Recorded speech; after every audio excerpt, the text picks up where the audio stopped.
Welcome to Accountable Love, where love means being accountable.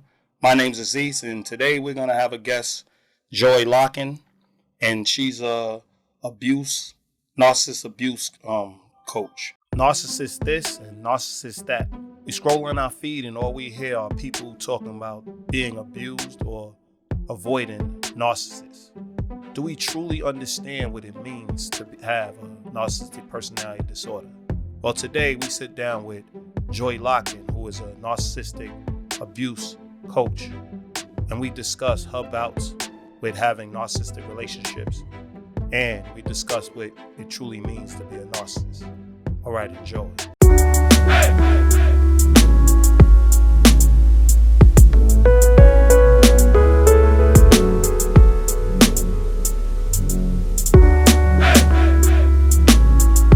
So first and foremost, I want to ask you, what is a narcissistic abuse coach? Yeah, so I just want to say thank you for having me on the podcast. Yeah, definitely. But yeah, a narcissist abuse coach is someone that has experience dealing with narcissistic individuals. And what I do is I help victims and survivors overcome narcissistic abuse. Okay. So we're the Accountable Love Podcast. So we believe in, accountable relationships. When you hear accountable relationships, what do you think of? Yeah, I think of relationships where people are like invested in the relationship, or they take responsibility for themselves and how they're showing up in that relationship. Okay. And yeah, just taking ownership and being true to themselves and to their partner as well. And yeah, that's what I would say. All right. I mean, that's good. That's good. That's a good start. So the first thing I wanted to ask, because we all believe in defining our terms. On this podcast, everything's about defining terms. Because you can't have a discussion with somebody that has a different definition of what we're talking about, right? So when you think of a narcissist, what is your definition of narcissist?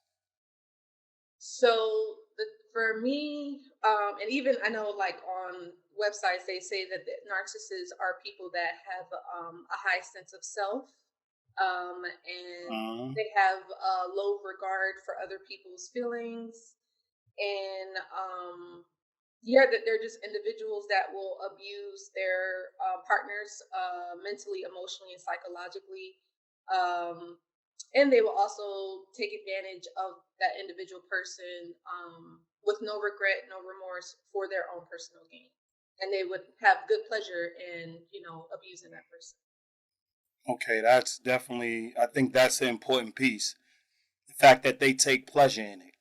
They take pleasure because there's a lot of people that abuse their partners, abuse their friends, abuse their relationships.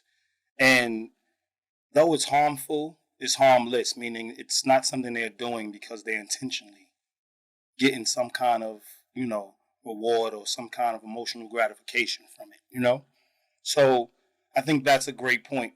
So when you witness, when you have or encounter people that have been in narcissistic abusive relationships, what are the main things you see coming out of those relationships, meaning the victims of narcissistic abuse? Yeah, that's a good question. The main thing that I see is, a lot of them are very angry, very resentful. Some of them, they do miss the narcissist. Some of them could feel guilty for allowing themselves to be in that situation. For, in their minds, they think that they wasted their time. And some of them, they miss them. Some of them even want to go back to the narcissist. Even after being abused and mistreated like that. And then also I see, a low self-esteem. A lot of them have low self-esteem, low confidence as well. Okay. So those are some of the things that I see. Yeah, so like when we had the discussion, it's funny you reached out and we, you was like, let's be on this podcast. Can I be on this podcast? Can we talk about this topic? Because I was recently writing an article in a blog on the topic because I'm scrolling down my feed And all I see is all these people talking about narcissistic personality disorder, right? Constantly. And I had undergrad in psychology, and I know it's a diagnosis. It's not something a bunch of people have. It's a diagnosis, it's extreme. But you hear all these people that aren't qualified having a discussion regarding narcissistic personality disorder. So when you see those videos, and being that coach people that are going through this, what do you think when you see those videos? Of people talking about narcissists or NPD that are not really qualified to talk about it? Yeah. I don't know. I think maybe it's probably they shouldn't, I guess. They should. I mean, I know myself, I speak on it because I actually lived it. So, okay. Like, I am qualified. But I think maybe some that aren't, maybe when they have dealt with a narcissist, they could just be feeling angry or frustrated, or they just want to vent, But how do they know they're with a narcissist? How are they dealing? Like, they know that they're with a narcissist versus somebody who's just self-driven, or somebody who just doesn't want to be with them and using them for whatever they want to use them for. Yeah, I could say that it's, how often they're behaving in a certain way, or like, if is it just from time to time, or is it like everyday lifestyle type of behavior pattern in the way of relating to that individual. So, like the narcissists are the ones, I think you were saying, like, it's like extreme. It's extreme. Yeah, it's right. An extreme diagnosis. Extreme diagnosis, yeah. But then versus someone that's just like maybe a little arrogant, egotistical, not necessarily saying they're narcissists. Maybe they could have high self-confidence, and that's great. Like, they self-indulged. Yeah, right. They may just from time to time be like, okay, yeah, like I'm the ish, or like they may try to prop themselves up, but then other people it could come off as like, okay, like you need to calm down a little bit, And then some of them, the ones that aren't narcissists, they may even apologize and say, hey, you know what, that was wrong. I shouldn't be. Because some people, they say like they may show off or flaunt certain stuff and like, oh, I have this and you guys don't, and then they may later be like, oh, yeah, that was wrong. I'm sorry, But a narcissist is not going to do that. They're not going to apologize for anything. But one of the things I could tell you about narcissists is they actually do intend to hurt their victims. That's an intent. So they set out to do so, right? That they want to harm the people that are around them. Definitely. When you think of narcissistic personality disorder, right? It's it's a mental condition where a person has an inflated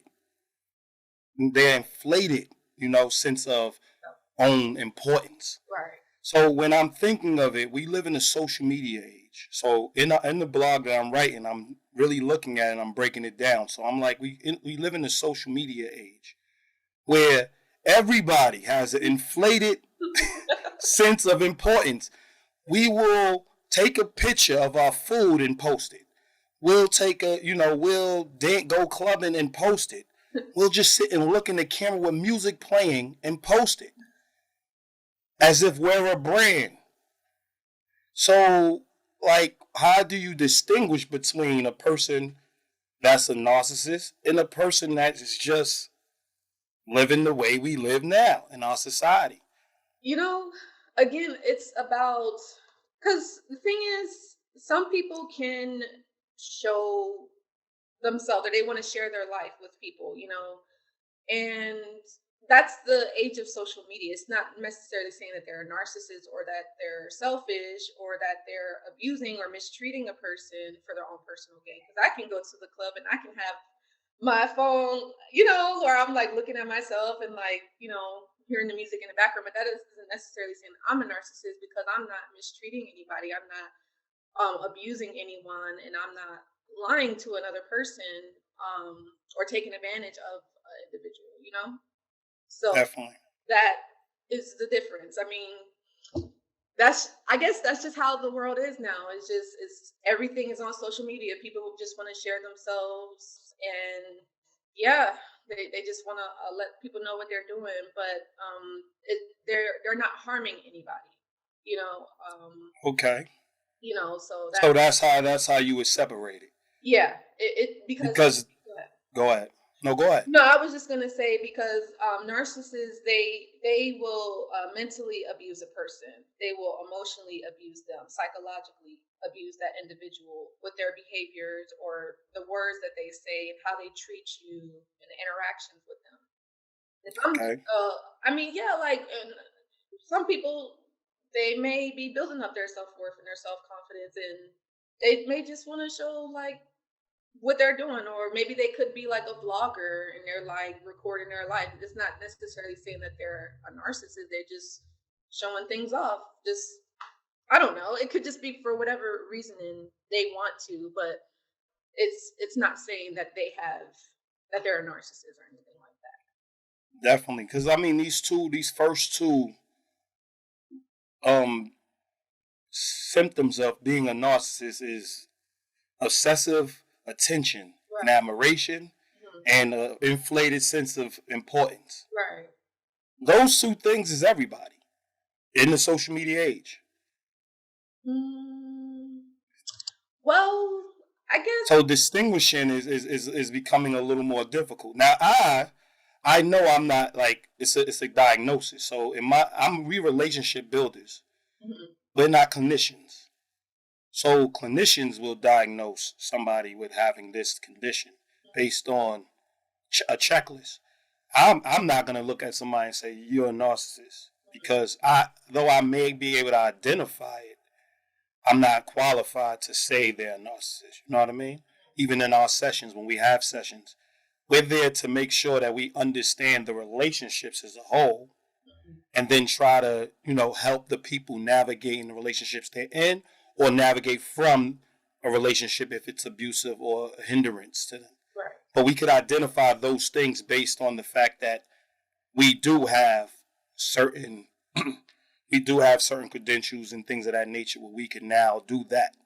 But when it now goes into telling them they're a narcissist, we wouldn't do that. We'll, refer them to a clinician and have them go through that process. Mm-hmm. So how would you say, okay, this person comes to you because you're dealing with the victims, right? Right. Not necessarily the narcissist because they would go to a clinician, right? Right. So you're dealing with the victims. How would you know that they were actually in a? I know that you said you've been. Well, matter of fact, just touch on the fact that you've been in one. Do you have a problem with sharing your story or? Yes. Okay. So just give me a background on the story before we move on to that part of the question. Absolutely. So, when I was 17 years old, I moved to California, and I lived with my aunt. And I didn't know that she was a narcissist until after the fact that I went no contact with her. But I do remember that there were certain ways that she talked to me and treated me, and how she made me feel that made me at least think, or I just felt like something was wrong. I felt like something was off, and it didn't feel right. It didn't feel normal to me, because where I originally came from, I'm from Delaware, and my mom, she wasn't perfect, but she just didn't treat me the way that my aunt treated me. Definitely. So there was that difference, meaning, like she would criticize me all the time for like the slightest like little thing. I wasn't allowed to have emotions. I wasn't allowed to have my own personality. And she would always be constantly comparing her looks to me all the time. I couldn't have friends like that. And if I did, or, she would try to sabotage it, or she would be comparing, she would say like, oh, well, so-and-so has their degree. Why don't you have yours? Or so-and-so is in this college. Why aren't you in this college? So it's a constant comparison, making me feel, less than, and then even the part where coming in regards to like the emotions, and I know some people may have their own opinions about it, but when I wasn't feeling the greatest, she's telling me like, hey, don't feel that way. And I'm thinking, well, why not? I'm feeling this way. Like, let me express and be myself, or even if she's asking me to, like if I did a chore in the house or something, she's like, well, oh, this doesn't look that clean, or you need to do it again. Or if I'm mopping the floor, she's like, oh, well, you missed the spot. Like, so it's like, you're not even really appreciating the fact that I did it, so it was just always, I felt like I wasn't good enough. And I know that that was not healthy and it wasn't normal. So Definitely. that's where that came from and why I came to that conclusion. And also with the male narcissist that I dealt with, I met him on, I seen a few of his videos on YouTube, and we connected through Twitter, which actually a lot of narcissists can be online, but I know we're in the age of social media, so you have to be particular about it. But anyway, Definitely. so the situation with him is, it was nice in the beginning. A lot of times narcissists will love bomb their victims. But after that, I actually found out that he lied to me about being in a relationship. I didn't know he was in a relationship. He told me he was single, but he was actually with someone. So that was a red flag. Okay. The other Definitely. thing was when I would be around one of my really good friends, he would compliment her, but he wouldn't compliment me. But it was like him and I, we were like seeing each other, and I'm like, okay, that's weird. And then as we got into the relationship, I found out that he would gaslight me from time to time. So meaning he would make me doubt my reality and make me question what I know is true. He would make me doubt that, you know? Can you give me an example? Yeah. So like, I remember one time we was at In-N-Out Burger. I don't know if you heard of that, but we went to No. this little restaurant. You said no? Nah, we're Oh, familiar. okay. That's okay. So we went to this restaurant and he was just talking to me. And he was telling me, he was like, oh, um, he was like telling me that I was doing well and I was doing good as far as my music. And I was like, oh, thank you. And I was like, yeah, my dad told me that I was number one. And he was like, I never said that. And I was like, well, what do you mean? You just said that. You told me that I was doing well. And then another time, he actually connected me with this one girl. She was a music producer. And I was asking him about her. And I was like, oh, well, so and so, her and I, we caught up with each other. And, she's doing well. And he was like, I don't know who that is. But meanwhile, he was the one that introduced me to that person, you know. Mhm. Another occasion, actually, he connected me with this singer-songwriter, and I'm not sure what the heck this guy did to her. I have no clue. But I know that I think he ended up meeting up with her in New York. And meanwhile, fast forward, I reach out to her and I'm like, "Hey, how's everything going with your music? Let's do another song." Because we had interest in music. He was a music producer, and I wanted. Okay. Anyway, And you was an inspiring artist? yeah, I was an inspired artist, and he Okay. making beats and teaching other people how to do the same. And so anyway, I reach out to the singer songwriter and I'm like, "Hey, how you doing?" And she was like, "Hey, can I talk to you?" I'm like, "Yeah, sure." So she calls me and she was like, "Hey, Joy, you know what? It's not personal, has nothing to do with you." But she was like, "If you have contact," I'm not gonna say his name. I'm gonna just say the narcissist. Mm-hmm. Um, Definitely. I can't have anything to do with you. It's not personal, but I can't have no contact with you anymore. And I'm like, "Well, what do you mean? What did he do?" And she was like, "Well, it's none of your concern. But I can't have contact with you anymore." And I'll tell you, like, that has never happened to me in my life. Like, I mean, people would explain like what happened, no matter what the situation was, but she didn't tell me like what he did to her. And even to this day, I wish I would have known, but she did not share that information with me. So I knew that it was something wrong then. And even that meeting that we had at In-N-Out Burger, he was saying that she was crazy and this and this. And she actually told me, she said, "Joy, I need you to like stay away from him. Be careful. Something is off." And I'm like, in my mind, But she didn't give you no he didn't give explanation on me why. no explanation. And that was the weirdest Okay. thing. And I'm like, what happened? She just would not tell me. And she, like, in a sense, she tried to warn me.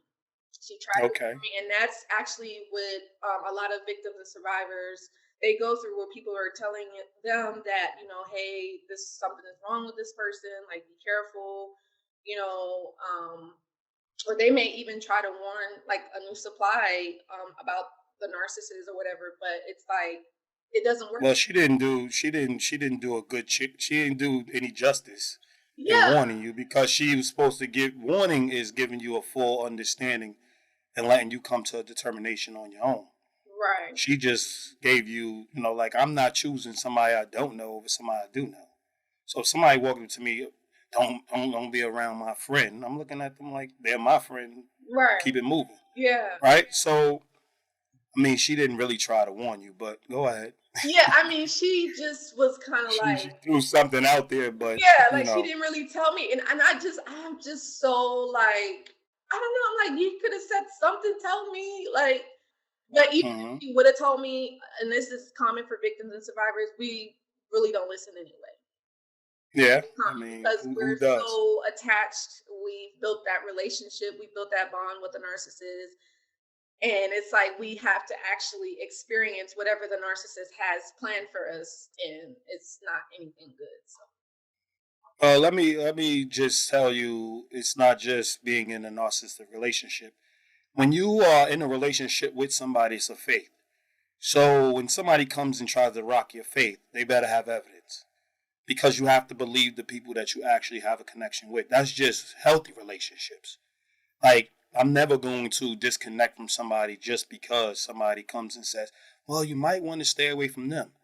They might have had a bad experience. You don't know why the chemistry didn't work out. You don't know what happened. So if you don't have a full understanding of what happened and what occurred, and she didn't give you any background, Right. like you wouldn't have left even if somebody gave you background because obviously y'all had a different type of chemistry. So I wouldn't think that that's on you. That's just natural relationship practice in general.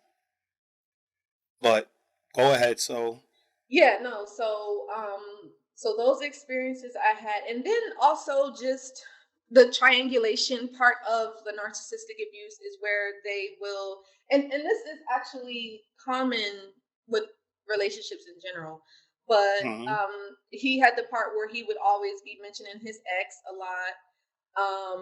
He would like when we go out for like a date or something, he would be like flirting with the waitress, or like if we go to a store or whatever, he'd have like a long, flirty conversation with the person at the counter, and I'm just thinking like, okay, like that's a little weird. And but the thing is narcissists, they like to bring up that insecurity in us and to make us feel like, okay, we have to like fight for their attention, fight for their approval, to work harder to please them.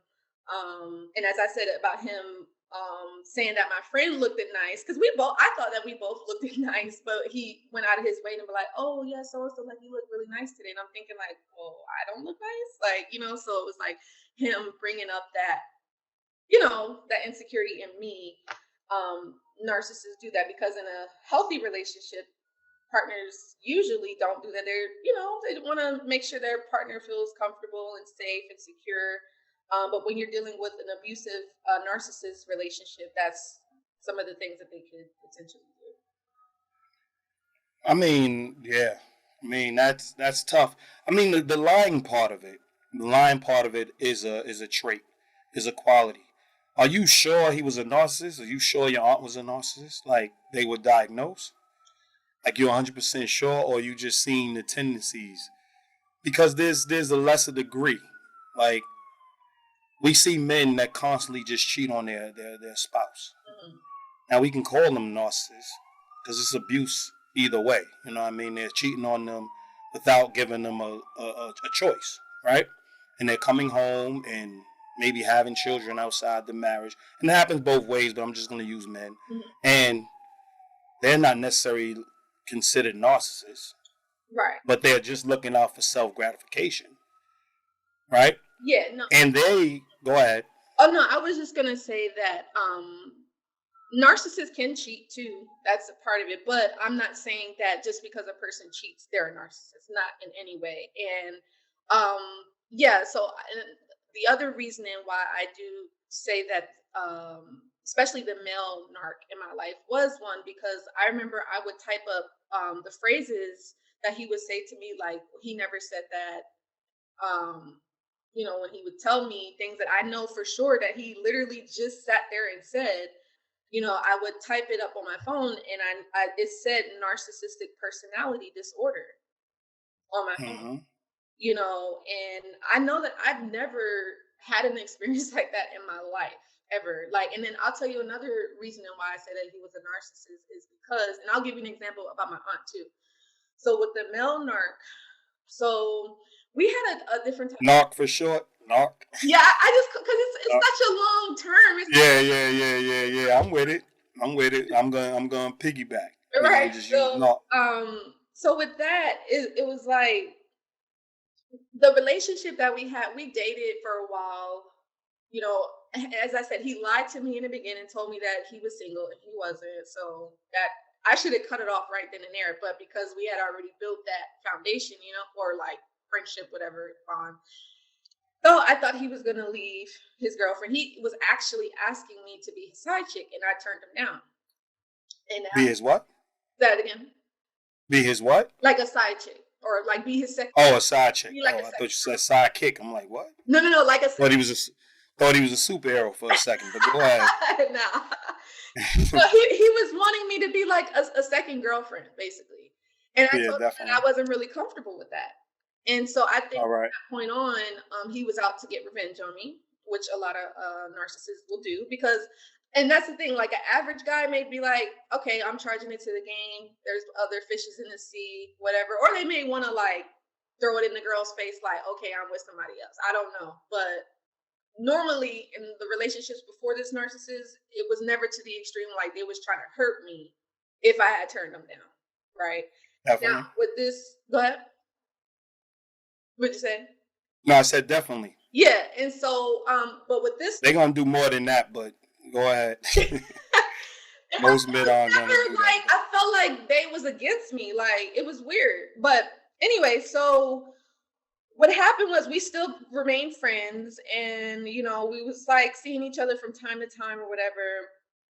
But I don't know. I just things were changing, and I think it was like maybe either the second to the last times I had seen him. I just saw like this look in his eyes, and he just looked like he was, I don't know, like he was in a daze or something.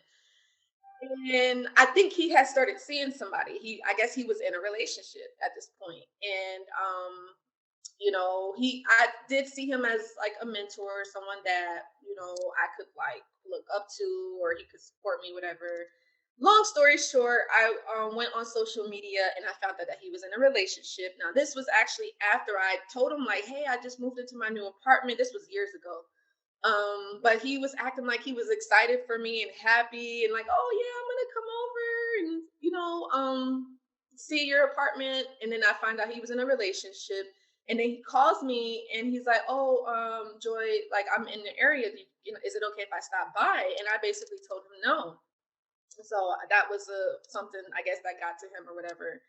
And so he gave me the silent treatment. That's another narcissistic abuse thing that they do, where they don't talk to you for a long time, especially if they don't get their way with you. Definitely. Right? And so, you know, I reached out to him because I'm thinking like, oh, like we're friends regardless, like whatever. So I call him and he's all like, oh, you must have seen my Facebook post. So he automatically goes right into like, because what he ended up doing was he posted a picture of the new person that he was with. And this was like after I had told him like, no, I'm not really interested in you coming over, blah, blah, blah. And so he was like, oh, you know, did I kill your dreams? And I was like, no. Even though in a sense it was hurtful what he did, because he was like basically saying like my chick bad, like with the picture of the girl that he was with.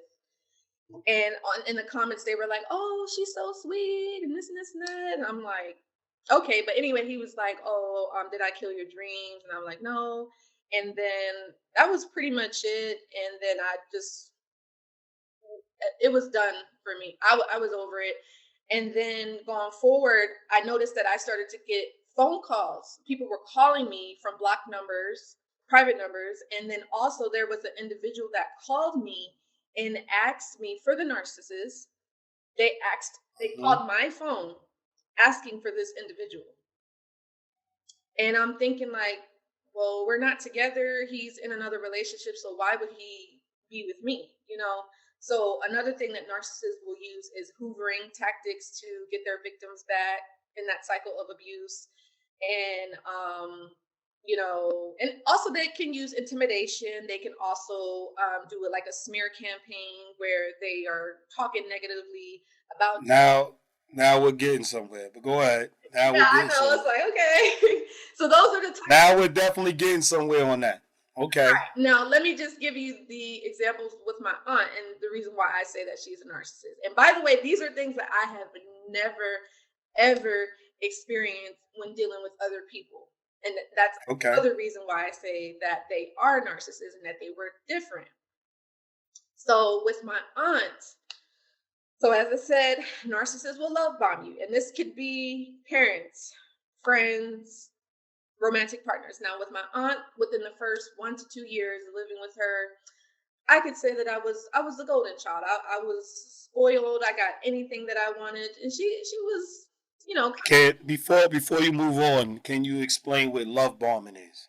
Yes. So our listeners will have a clear understanding of where you're going with that. Yeah, love bombing is like, they are being super accommodating to you, and they will treat you the best, and okay. you could feel like you can do no wrong. You're like almost put on a pedestal to a certain degree, but it's only used to get you stuck in that relationship, to get you trapped. And Wait, hold on. yeah. Sorry. You're good. Go ahead. Yeah, so it's a tactic used when an abuser wants to make you feel like they're interested, and they want to get to know you, and they're just showering you with a lot of attention and a lot of admiration and care and love and all that stuff. So it's stroking your ego. It's appealing to your ego. Stroking your ego, making you feel loved and cared. Because you know love, like, this is accountable love. We don't believe love is an emotion.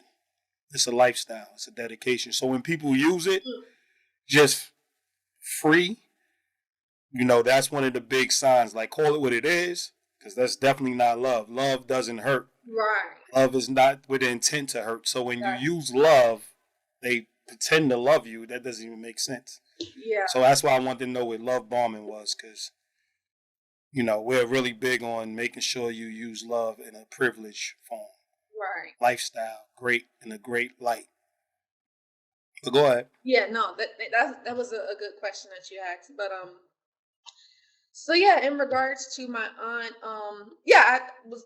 she love bombed me basically, and it was sweet. It was sweet. I thought that was like how it was gonna be while living with her, but boy, did I have a rude awakening coming. I would say like within 2 years, I noticed a change. Again, that's where I noticed that she was always comparing herself to me. Mm-hmm. She was always criticizing everything that I did. I could not do anything right. I wasn't able to have relationships with guys or girls. Like, even if I was young again. I'm 32 now, but at the time I was like 19. You're still young to me. I'm older than 32, but yeah. You're still young. You're still young. Yeah. Go ahead. But yeah, so no, I was just saying that, the reason why I say that she was a narcissist, or they call it the somatic narcissist, and this is a person that's focused on their outer appearance. Okay.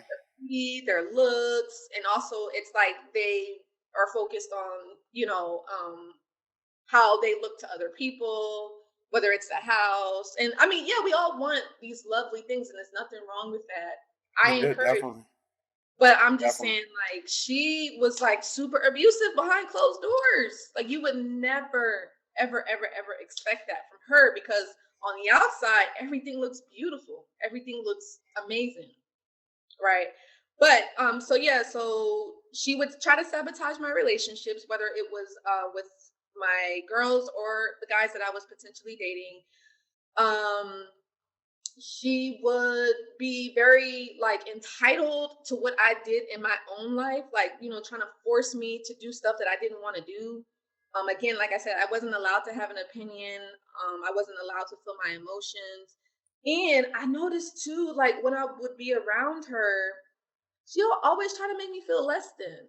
Or like she would try to get me upset, but she would find great pleasure in that. So I'll tell you, and now this is the last time that I was around her was back, I think it was it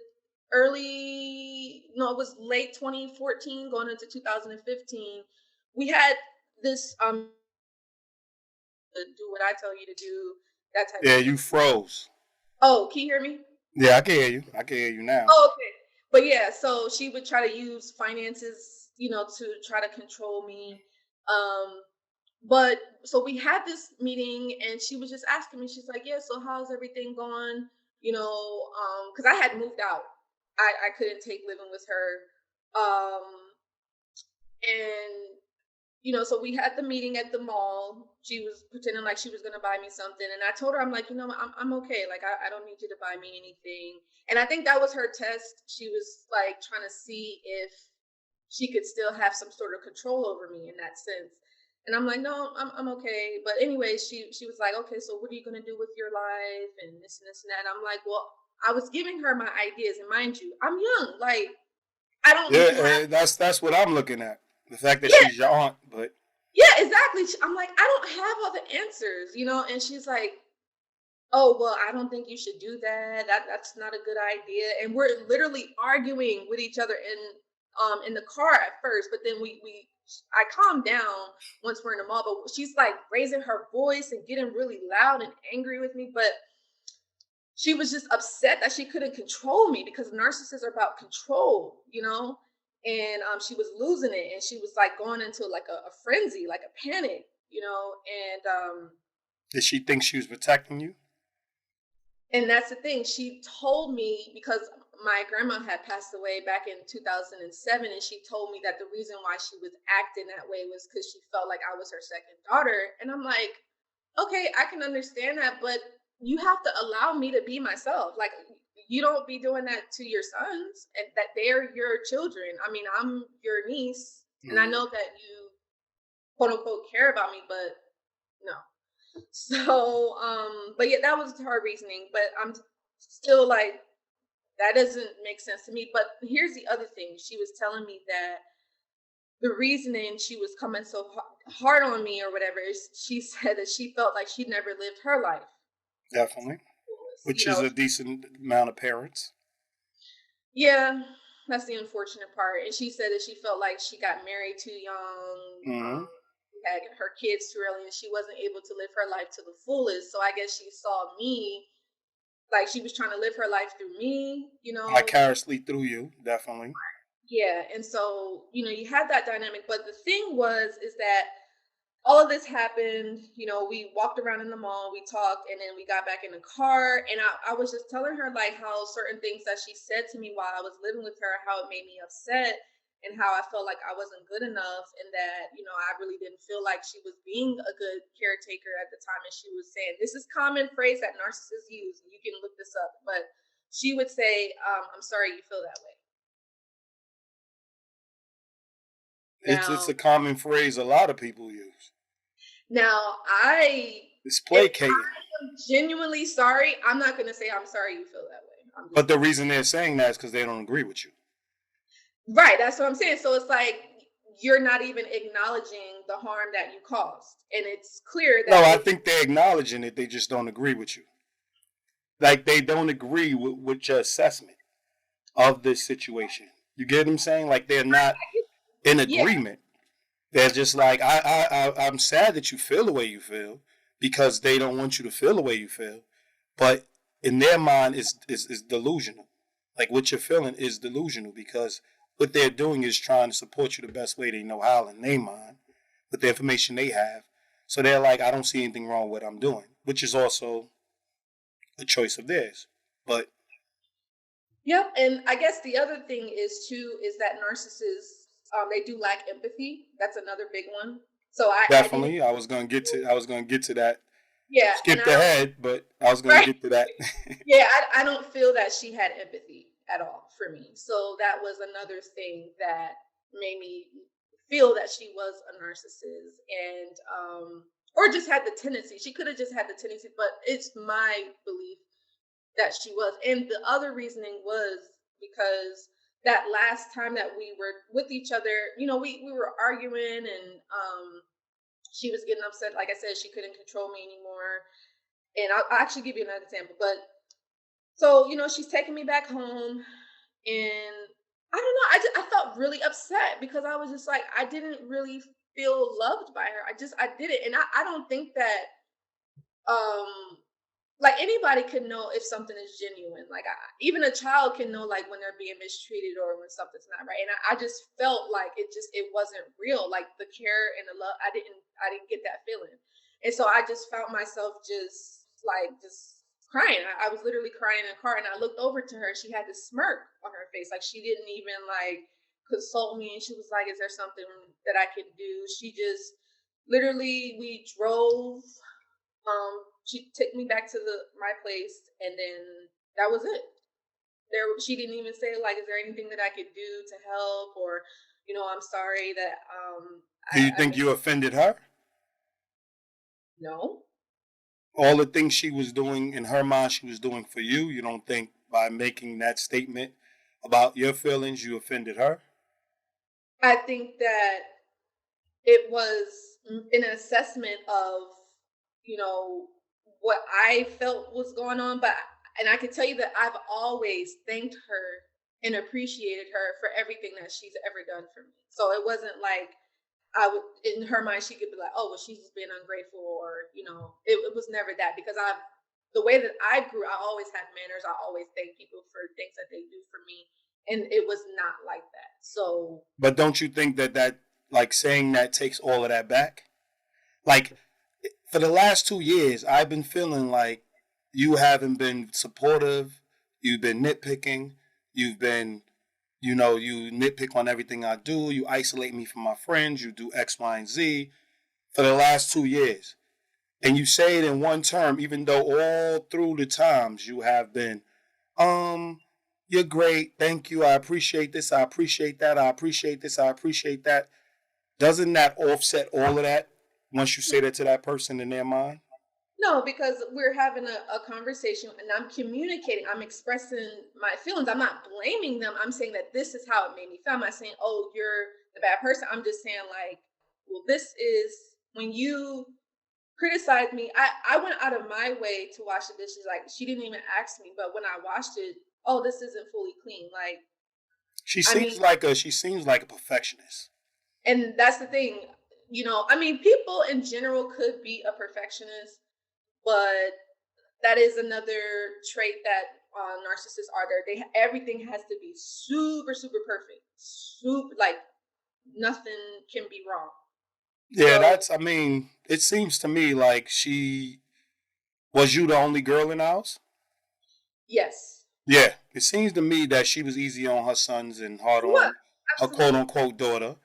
It's a typical thing, but when we look at narcissists, like, another trait is troubled relationships. I mean, that's a bunch of us, right? Even when you're a professional, you have troubled relationships. Like, it don't matter. You can be a marriage counselor. You still have to connect with another person, and we all have to be on the same page, which is the difficult part. So that's one thing. And when you talked about empathy, when we are in our sessions, let's say, when we're in our sessions, we give people simple, like, we believe the best relationships and the most productive and healthy relationships are simplified. If you can't have simple discussions, anybody that's trying to make it a bigger, let's say a more confusing discussion by bringing in 30 perspectives versus looking at where we're trying to go, that's where manipulation comes. When somebody's expecting their emotions always to be catered to, that's when manipulation comes. So when you look at empathy, most people see it as emotion. Empathy is not acknowledging emotion. It's acknowledging circumstance. And people are confusing that. Like, case in point, you just made a bunch of statements about, narcissists. And some of them traits, I'm like, yeah, if I don't like something, I'm out. That's self-worth. Like, if you're not going to, I'm not going to put myself in any situation where I'm not being the best I can be and I'm not being honored the best way I can. Now, let's say me and you are talking, and you're like, really, I don't like the way you talk to me. I'll stop talking to you. If I don't want to change how I'm talking, like, I don't want to change that about myself. But if I do want to change it about myself, then you brought something to my attention, we can work on it. But if I'm like, this is something I really love about who I am, because I am a very straightforward person. So I believe being direct is absent of pretense. Straightforwardness is a virtue. So it's absent of pretenses. Does it hurt feelings? Definitely. But does it get your point across clear? Definitely. But when you put feelings in it now, you can't hear what I'm saying. So now when you're looking at both things, I'll be called the narcissist. But we both have feelings. And that's what's missing in this situation. I'm saying what I'm saying. This person's saying what they're saying. But we both have feelings. So I always tell the people we're building with is eliminate the two things you and as two human beings have in common. Because y'all can go back and forth about that. But why is this person's feelings greater than this person? So if you're more sensitive, your feelings are more important than my feelings because I'm not as sensitive. So who would you really call a narcissist? Because you're asking a person to cater to, not you per se, but a person would ask a person to cater to every waking emotion they have. They would ask them to make sure that they are everything they need them to be. Like, was you having discussions with your aunt every time these things was happening? Was you having discussions with the guy you was with every time these things was happening? That would be my question to you, because then now we question if you are if you're not disclosing information or you're keeping a lot of things to yourself, being that you were victimized, definitely. Like, he shouldn't be dating you and having a whole nother person on the side, right? When he told you he's not going to do that, right? So you were betrayed. But if you're not saying anything and you're just living the life with the person, or you're not saying, okay, this is a standard. If you do this, my standard is this. I'm going to eliminate the relationship as a whole. Like, when we talk about being the Accountable Love Podcast, we're like, when are we holding other people accountable? Me and my business partner, which is a close friend, obviously, we are the people who everybody has an issue with because we have this standard. So your aunt doesn't have my qualities, but she has some of them, because who's pointing it out? Your other friends aren't going to do it. They'll let you walk into a pile of dump. They'll let you do whatever because they're saving themselves. They don't want to get into the argument. They don't want the conflict. They don't want no problems. It sounded to me like your aunt, though she didn't go about doing it the most effective way, in her mind, she's living vicariously through you. She thought she was being an incredible aunt. Being a narcissist, like, let me give you perspective. Most of the time, we diagnose people with narcissistic personality disorder that are sociopaths, serial killers, psychopaths. That's 1% of our population. Then when we look at it, being a narcissist based on studies is 5% of our population. But down my feed, I'm seeing a whole bunch of people saying that they have been in narcissistic relationships when they have just been in relationships that were bad chemistry. And they didn't walk away when the red flags were shown. So when you become you're going to become a victim of your circumstance. I lived in the hood my whole life, right? Once I became different, because I was a beast like other people in my environment, right? But once I decided that I was going to change that, my environment's not going to change for me.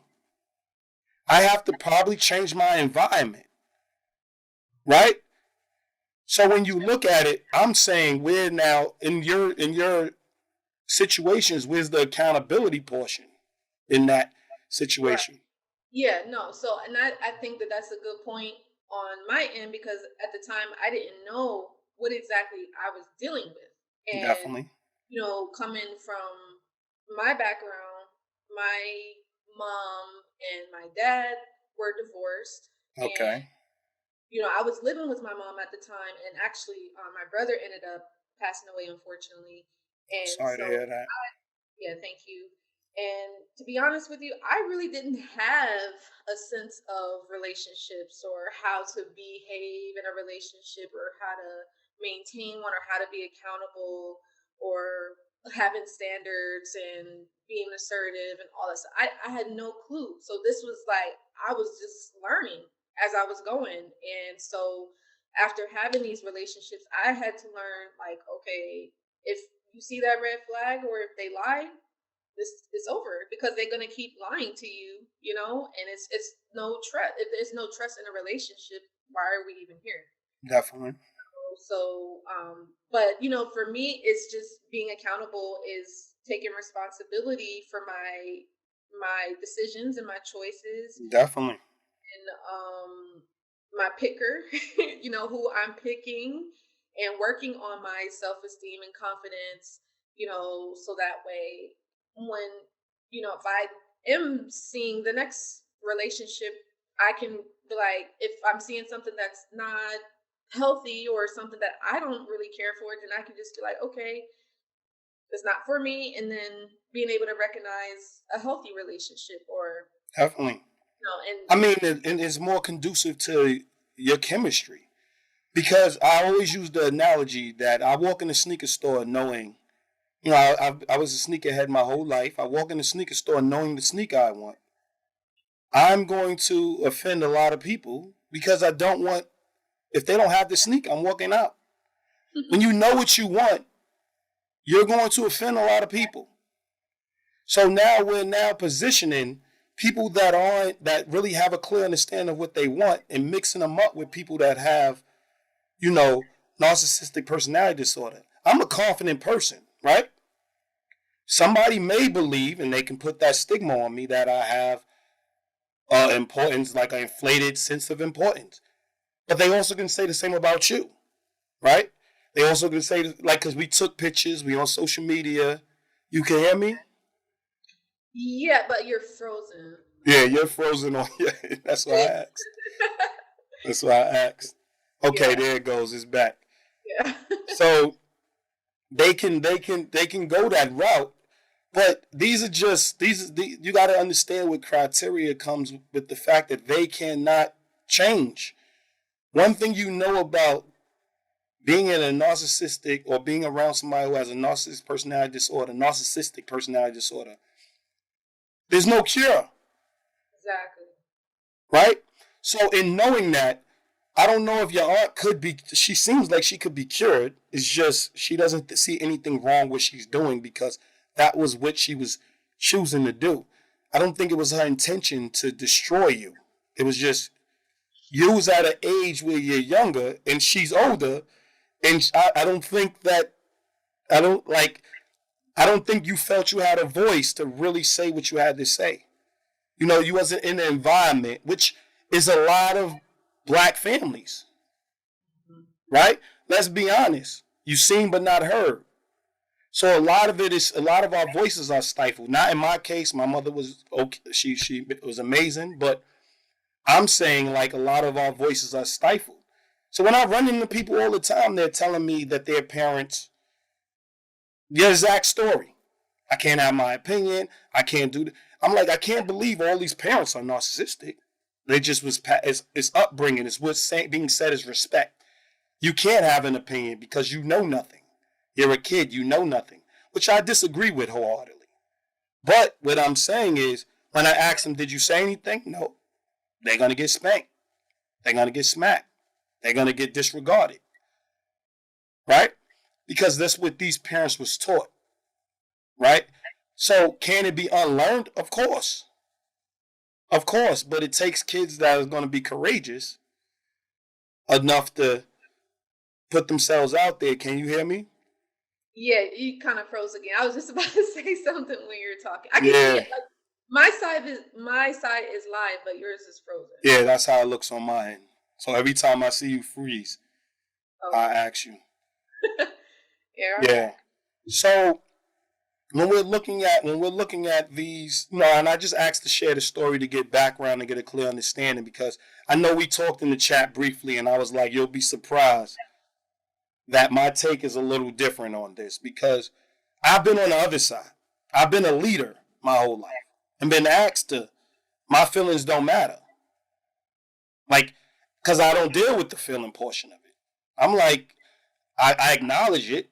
You acknowledge it. But we both have feelings. Like, I feel this way about it. You feel this way about it. How is that going to get us where we need to go? So that's what I'm thinking about all the time as a leader. Like, leaders don't have time to philosophize. They got to make decisions.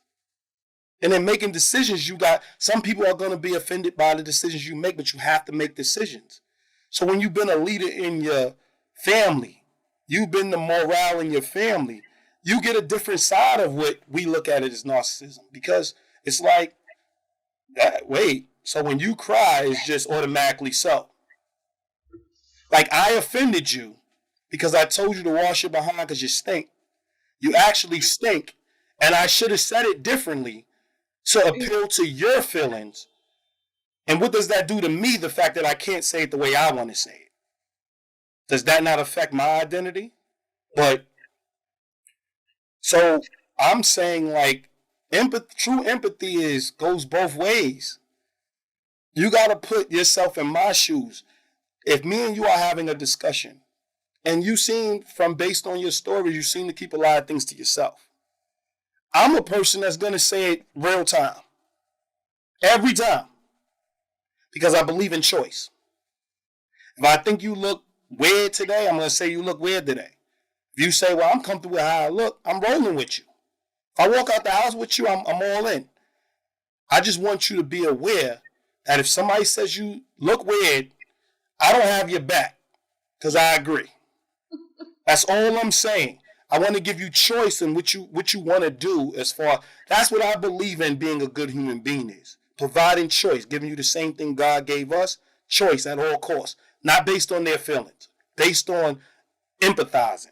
Understanding I don't like to be lied to. I don't like to walk with somebody who has an extreme different opinion and then telling me that they have the same opinion. I don't want to be placated. I want somebody who's going to be honest and always give me choice in moments. We disagree, we could argue for 7 hours. But the goal should always be to come to agreement because I want to be on the same page with the people I'm around. So when we talk about accountable love, that's what we're talking about. But when we're now classifying things as like a narcissistic personality disorder, this person has it, this person, I'm like, it's a really extreme. Like, not a lot of people came across these people.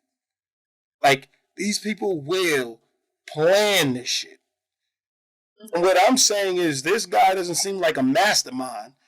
The guy you dated, he seems more like a guy who wants what he wants. And he's going to go after what he wants. But I'm sure if he met a woman that he felt was above him, he'll be catering to her. So what he did was he felt he dated down, and he felt he dated down to manipulate the people around him. But what people don't tell a lot of people when they're being, quote unquote, a person is telling them they're dating down, right? You have the choice to say, I want somebody who sees me as equal. You get what I'm saying? Yeah, and like I said, I guess me not being, at the time when I was younger, not being so, experienced when it comes to relationships and not understanding, like, when to leave, and if it's not what I want, don't, like, you can't change a person, kind of like you were saying earlier, like, or narcissists don't change or something like that. So yeah, that was just a journey that I had to learn. But then I'll give you another example in regards to my aunt. I noticed that when I did have interest of moving out, because I lived with her for 5 years, and she was asking me like what I wanted to do with my life, and I was telling her, and she was like, thinking that I should do something else, which again could have been her like quote Her unquote, opinion. yeah, her opinion. the best for me, whatever. And I don't know, this is just my belief, and I think that I'm really going to put this into practice when I have kids. Like, I'm going to allow them to be themselves. Like, I don't want to push my opinions and beliefs onto them. I'll give them advice, but at the end of the day, I want to be in a position to allow them to make their own decisions, because I feel like when you push kids to do like certain stuff, I think it makes them rebel anyways. But anyway, so Welcome. Wait till you have a 4-year-old. They're gonna rebel regardless. But go ahead.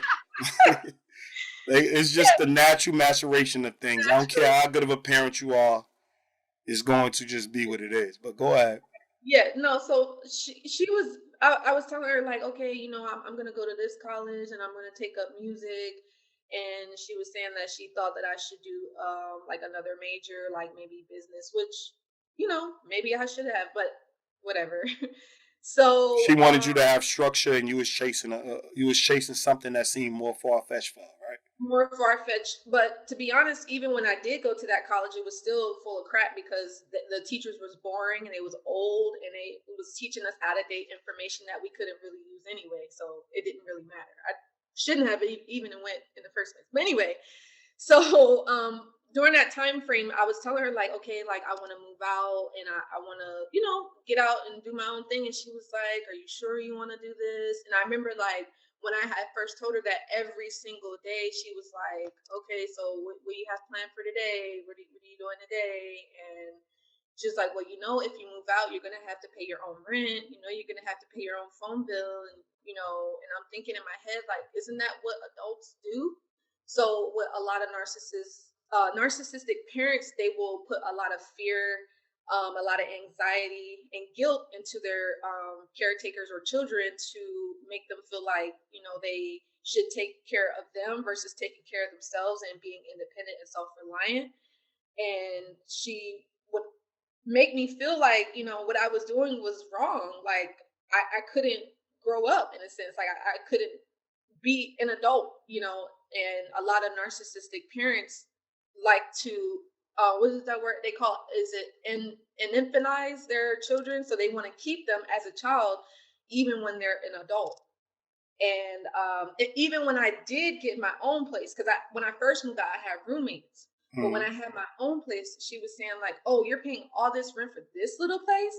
Like, she didn't even acknowledge and say, congratulations, like, you have your own apartment. Like, I'm really proud of you. Like, good job. Like, not even saying that I was looking for that, but I'm saying, like, if she really did have care and concern and she was really supporting me, she would be, like, happy, like, oh, like, congrats. Like, you moved out, you have your own spot. Like, but You don't think she's just a person who's practical, and you're more of a person who's creative?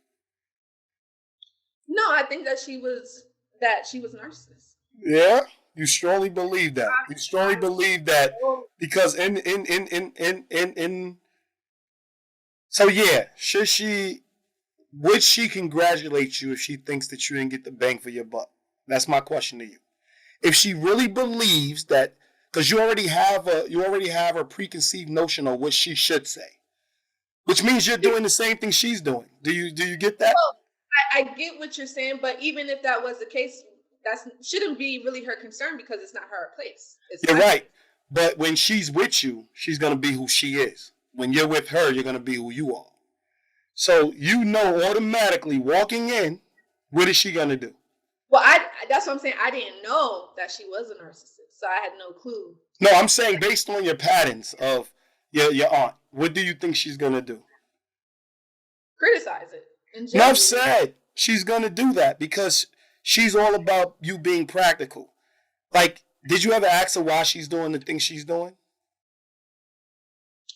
Seriously, like sit down with her and really figure out why she's doing the things she's doing. She never connected with me like that, ever. We never talked like that. She didn't even have the capacity to do that. I'm talking about, did you ever reach out and ask her these things? Because no, because I felt like she wouldn't have cared, or she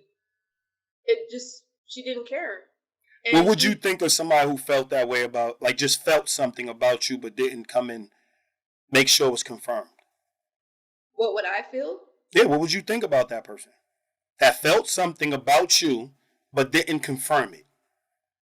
That felt something about me but didn't confirm it? I would just think that, well, they have their opinion, but they didn't confirm it.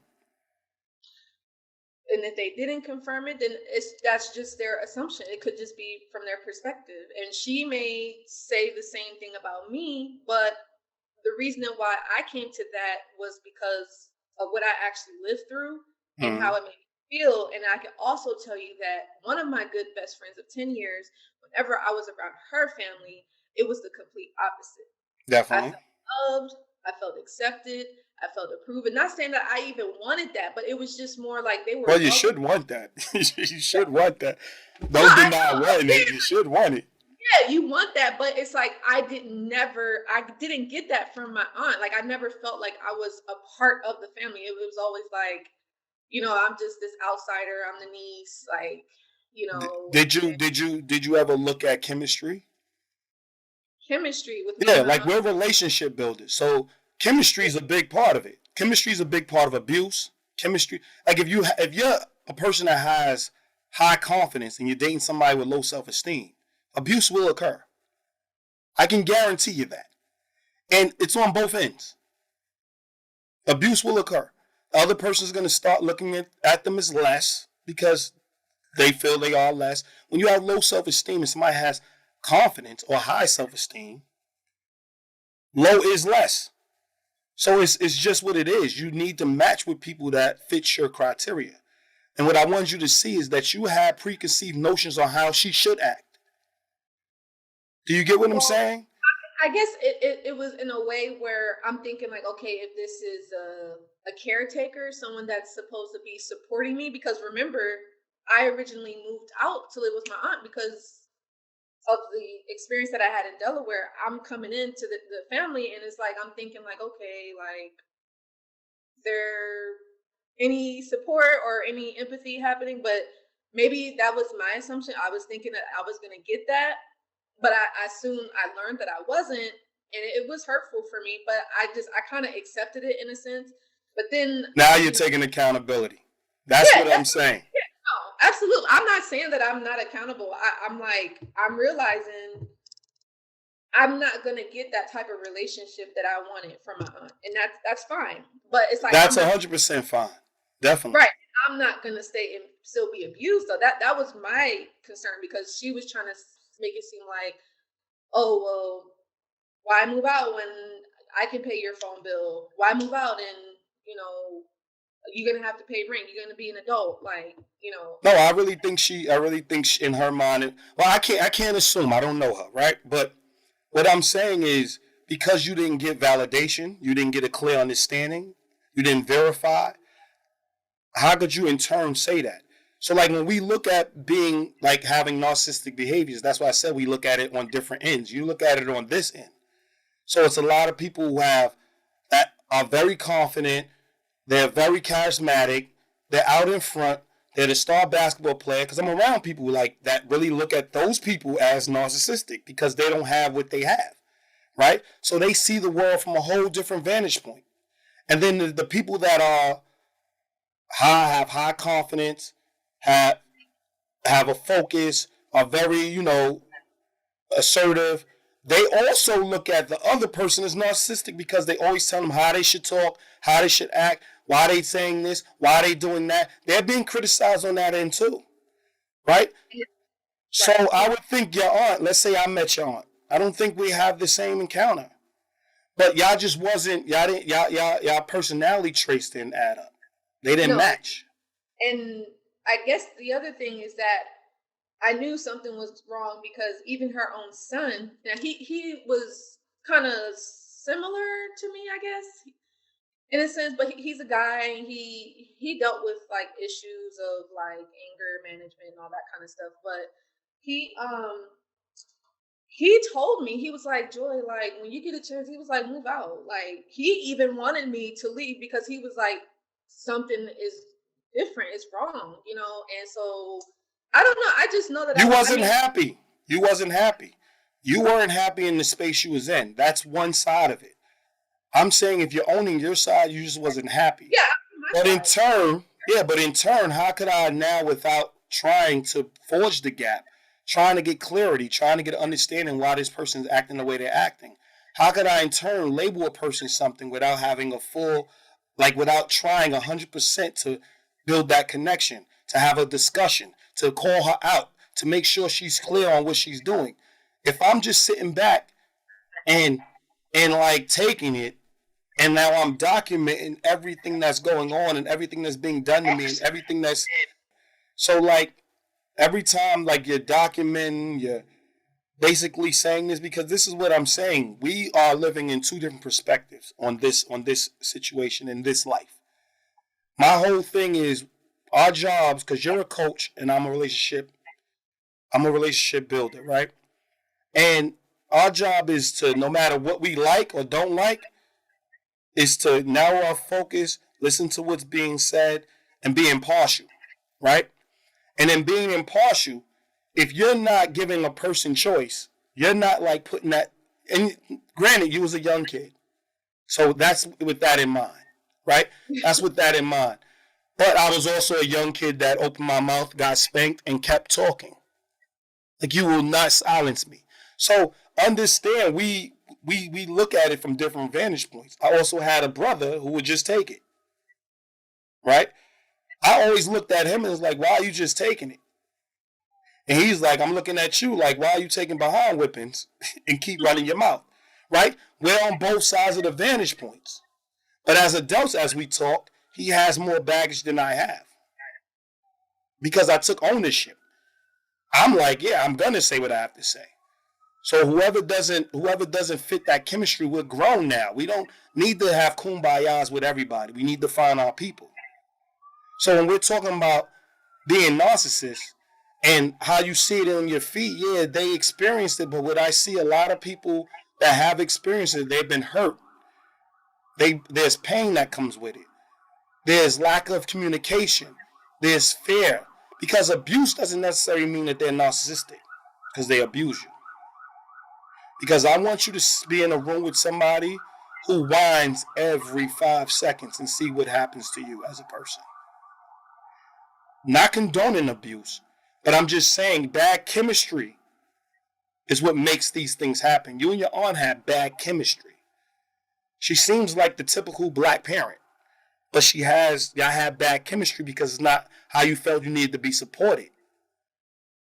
Right? And a part of the job between two people is to explain, listen, I'm not getting supported the way I need to.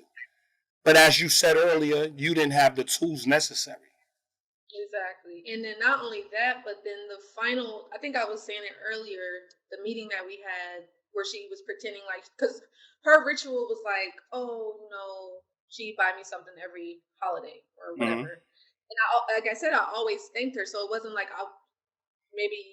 I think you were saying like maybe she could see me like, oh, as ungrateful or whatever, blah, mm-hmm. blah. But that was never the case. Like I always thanked her for everything. Even to this day, like I could say like she did help me to a certain degree, because I'm saying just like what I had to go through like emotionally and internally did have an impact on me. And it's something that I had to heal through.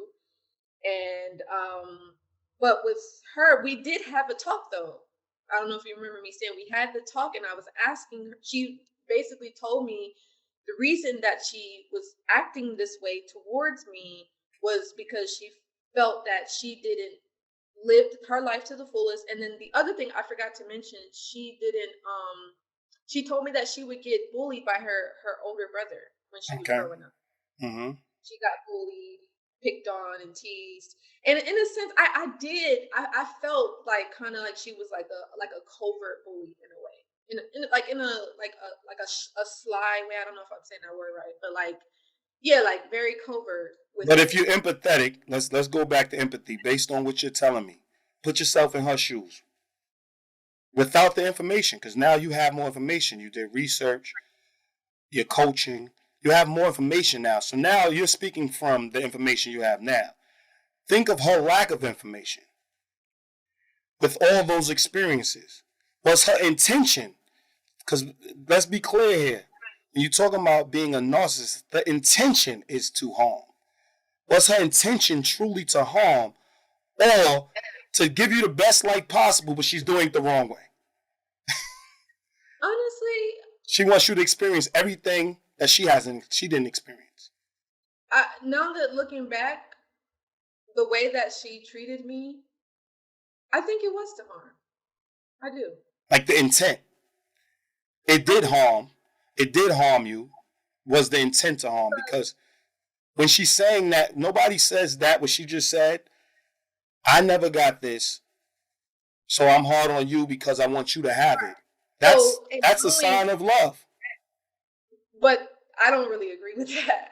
And the thing is, because if you know that you got bullied and you got mistreated growing up, why would you do the same thing to somebody else? No. I'm not talking about the bullying part. I'm talking about the fact that she gave you an explanation for why she's so hard on you. Like, clean this wall. Make sure this is right. Make sure this is right. She gave you an explanation basically saying, I want you to be a better version of me. Because that's all I can do. All I can do is teach it from my vantage point, right? Right, but she never explained that to me when she was doing that. That was after the fact. I would say that was wrong. I would say that was wrong. That's what I'm saying. So it's like she could have made that clear. I would agree. See, again, we're not talking about her parenting style was good. Let's be clear. We're not talking about her parenting style. We're just talking about the extreme of the diagnosis. So what I'm saying is her parenting style needed to be desired. It needed some touching up. Being that you was young and she, you felt you didn't have a voice. Right? So her parenting style needed to touch up. I'm talking to the 32-year-old now. Without all of the younger stuff resurfacing. And I'm saying, looking at from your perspective, my whole point was, and just to make it a little simpler, is if you're expecting the person that is parenting you to be perfect, but the parent is expecting you to be perfect, y'all both doing the same thing. No, she only knows what she knows. You only know what you know. So if you're not telling her what you're going through in real time, like if you're not rebelling in that moment when she's telling you what she's telling you, she's thinking you don't have a problem with it. That's the assumption. So you're now expecting her to read your mind, see all this stuff because she's a parent. Can you do that now at 32? Can you say that I can just see when everybody's going through whatever? Or do you think communication is the key? No, communication is key. And I think that accountability, that was on my end, because I think what you said was right. Like, I think, and this is something that I'm working through too, like if something does happen or, something occurs and it's like maybe it was kind of weird or it was awkward, uncomfortable, whatever, say something. And I know definitely.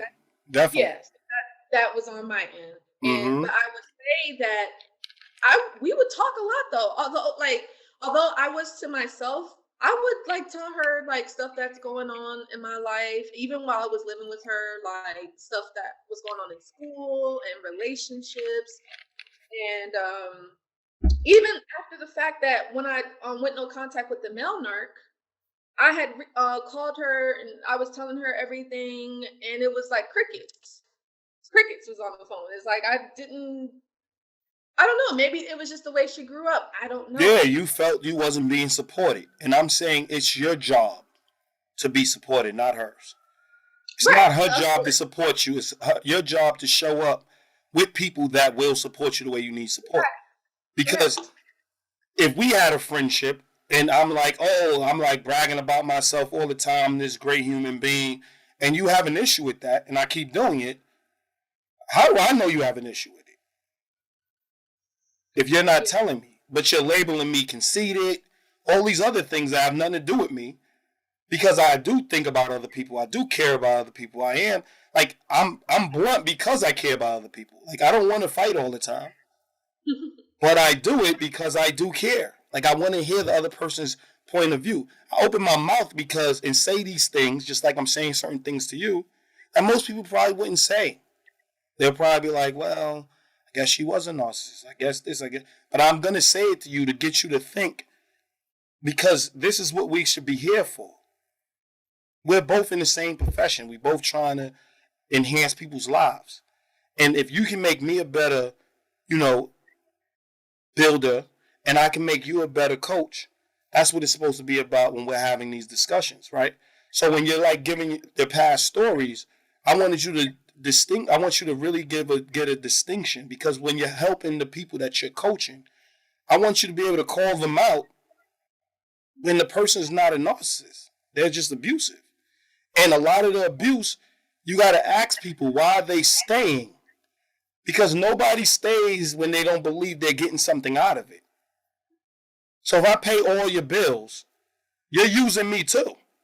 I come home, I smack you, but you're actually using me because you have nowhere else to go. Right? So that's where the codependency starts. But nobody points out that part of it to start the healing process. When you're dealing with healing, the first thing you have to do is hold the person accountable. You have to say, what do you think you went, even in the hardest situations, because that's how healing starts. Where did you go wrong? Where do you believe you went wrong? Because nobody joins any relationship, whether it was just staying too long. Regardless, you did something wrong. You have to first acknowledge where you went wrong so when you go forward, you don't do the same thing. And then we can start talking about the other person. But when you join the session with us, it's all you. We're focusing on you. When we're on the podcast, typically, I'm hearing your story. I want to understand where you come from. I want to understand your profession. You know, we didn't really get into your profession as much, but this is a relationship podcast. So it's a relationship between you, me, and the listeners right now. So I wanted to know more about what made you tick and what made you choose this profession over, you know, just, oh, you know, like, what's the diagnosis? Because I do know the main focus is you don't want people to go through what you went through. You don't want people to be as isolated. You don't want people that feel like they don't have a voice. But one thing you learned, you became a better person because now you're saying, I have a voice. I can decide. Something in your head told you you couldn't decide and you didn't have a voice. And if I'm with somebody that really believes that in their head, but they're not telling me, I'm abusing them too without even knowing it. And if we say trust and honesty is the foundation of a relationship, that person's abusing me too because they're making decisions for me. If you're feeling like you're in a place that's not beneficial to you, you have to have a discussion. Because we have a podcast about playing victim, which will offset the other part of it. Because if you're not saying anything, you enjoy being the victim. In every story, because I personally can't see myself in that. Like I could get punched in the face. And my first thing is like, what did I do for this person to punch me in the face? I want solutions. I want understanding. I want clarity. I don't want to stay in that person punched me in the face. I don't want to stay in that cycle. I want to move past the cycle. And that's what your goal is, right? To get people to move past the cycle. So when you look at your aunt, like she had a lot of bad advice and a cycle of bad advice because it's just our community as a whole. The advice is not great when it comes to family. Like, it's not a great thing. That's why we really don't focus on family. We don't do that. Because people want to hold on to them regardless. So our main focus is friends. Our main focus is friends. Couples, singles, parents. Because those relationships we choose. So can you say through that experience you're a better person for it? Yeah, I could say that I am a better person. It's unfortunately that I had to go through all that, but Yeah. I think Yeah. if I didn't go through it, maybe I wouldn't be where I'm at today. And yeah, so yeah. All right. So we'll end there, and hopefully you'll come back. We could have another discussion. I mean, I like the fact that you weren't afraid to share your story. You wasn't afraid to talk. You wasn't afraid to be vulnerable and show, your perspective of what a narcissist looks like, going through it, going through being in the process of being in a narcissistic relationship and suffering from that abuse and moving on and now building the culture and coaching and building a better culture around it. But yeah. Okay, go ahead. Okay, yeah. I mean, if anybody hears this podcast and wants to reach out to me, you could definitely visit my website at www.livenarcfree.com. You can also find me on Facebook, Instagram, YouTube at livenarcfree, or you can send me an email at livenarcfree9@gmail.com. I do offer sessions, 90-day coaching programs, courses, and I have a book coming out pretty soon called Reclaim Your Life Back, my journey into understanding narcissism. Definitely. So, make sure y'all give her a call, visit her website, and make sure that y'all, reach out. If y'all really need support, y'all really need somebody who's been through it and want to have a discussion with you and want to support you and walk you through it, she's your girl. Or your woman, excuse me. All right, enjoy.